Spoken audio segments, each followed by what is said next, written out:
Spain के खूबसूरत तट पर एक छोटा सा शहर है, सालोब्रेना। दिन के वक्त ये जगह किसी पोस्टकार्ड से कम नहीं लगती। सफ़ेद दीवारें, संकरी गलियां, एकदम शांत। लेकिन जैसे ही रात होती है, यही जगह बदल जाती है। हवा में एक अजीब सा डर घुलने लगता है। और ये कहानी हमें यही बताती है कि कुछ जगहें सूरज की रोशनी में जितनी मासूम दिखती हैं, अंधेरे में उतनी ही खतरनाक हो सकती हैं। जानते हैं, सालोब्रेना की ये खूबसूरती असल में एक धोखा है।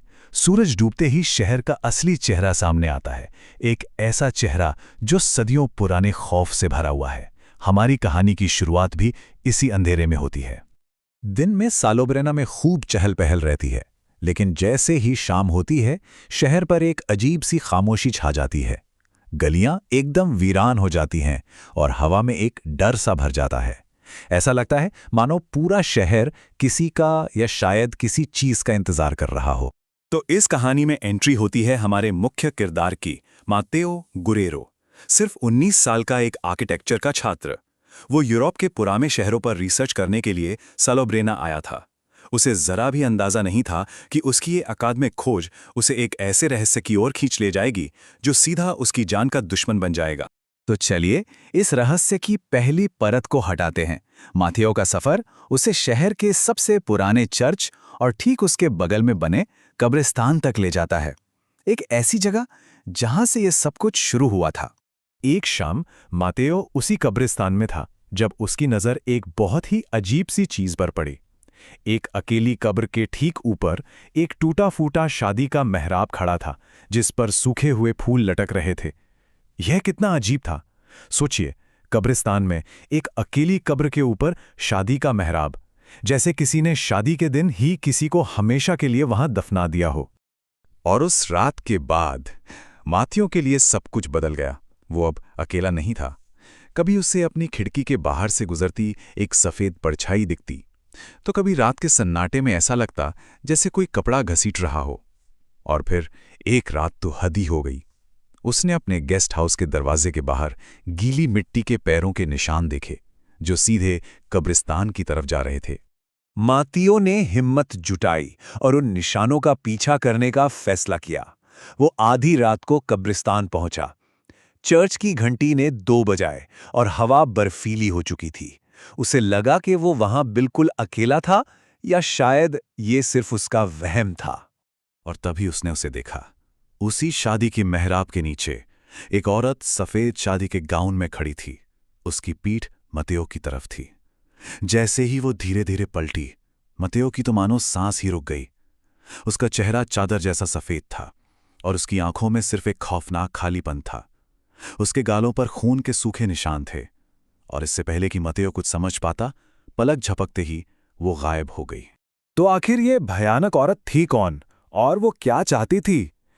अगली सुबह जब खौफ से कांपते हुए मातेओ ने गेस्ट हाउस के केयरटेकर को सब कुछ बताया, तो एक बहुत पुरानी दर्द भरी कहानी सामने आई जिसने सब कुछ साफ कर दिया। ये कहानी थी इजाबेला रोमेरो की।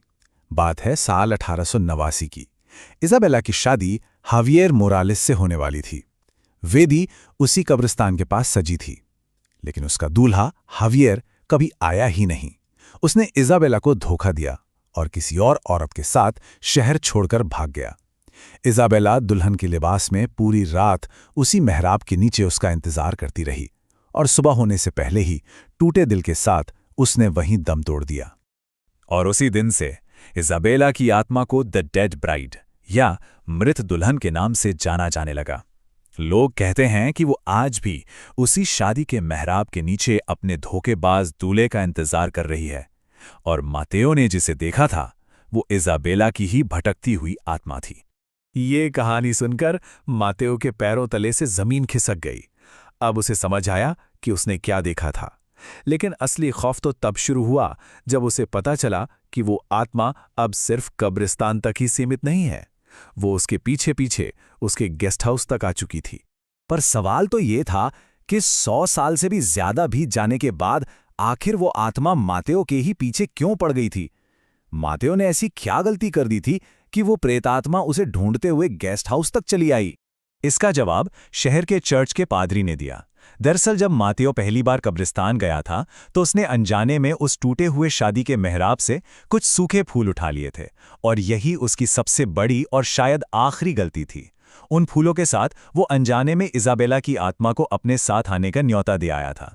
उस रात खौफ और भी बढ़ गया।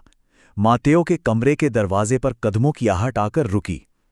अचानक पूरे कमरे में गीली मिट्टी और सड़े हुए फूलों की तेज गंध भर गई। मातेओ ने अपनी सांस रोक ली जब उसने देखा कि उसके कमरे के दरवाजे का हैंडल बहुत धीरे धीरे नीचे की तरफ घूमने लगा, और फिर एक झटके से दरवाजा खुला। लेकिन सामने कोई नहीं था। हॉलवे बिल्कुल खाली था।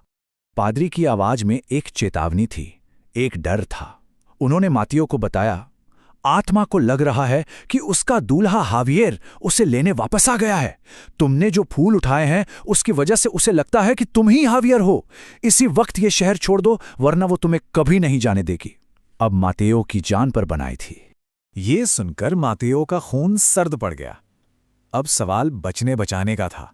उसने फैसला किया कि वो एक पल भी सालोब्रेना में नहीं रुकेगा। उसने घबराहट में अपना सामान पैक करना शुरू किया, लेकिन शायद अब बहुत देर हो चुकी थी। जैसे ही मातेओ ने अपना बैग उठाया, आसमान में जोर से बिजली कड़की और एक भयानक तूफान ने पूरे शहर को अपनी चपेट में ले लिया। तेज बारिश और हवा के झोंकों के साथ पूरे गेस्ट हाउस की बिजली चली गई। अब मातेओ उस खौफनाक अंधेरे में अकेला फंस गया था। गेस्ट हाउस का केयरटेकर मदद के लिए टॉर्च लेकर दौड़ा। जब वो खिड़की के पास पहुंचा तो उसने एक ऐसा मंजर देखा जिसे वो कभी भूल नहीं पाया। बिजली की एक तेज चमक ने एक पल के लिए कमरे को रोशन कर दिया, और वो भयानक औरत मातेओ के ठीक सामने खड़ी थी, उसे अपनी खाली आंखों से घूर रही थी। और फिर पूरे घर में मातेओ की दिल दहला देने वाली चीख गूंज उठी। जब तक केयरटेकर दरवाजा तोड़कर अंदर पहुंचा, कमरा खाली था। मातेओ जा चुका था। कुछ घंटों की तलाश के बाद मातेओ का शव मिला, उसी कब्रिस्तान में, उसी टूटे हुए शादी के मेहराब के नीचे, गीली मिट्टी में आधा दफन। सालोब्रेना के लोग मानते हैं कि इज़ाबेला की आत्मा ने मातेओ को ही अपना दूल्हा हावियर समझ लिया था, और वो उसे हमेशा के लिए अपने साथ अपनी अंधेरी दुनिया में ले गई। आज भी जब सालोब्रेना में रात होती है तो लोग डर से अपने घरों में दुबक जाते हैं, इस खौफ से कि कहीं वो मृत दुल्हन आज भी तो अपने दूल्हे का इंतजार नहीं कर रही।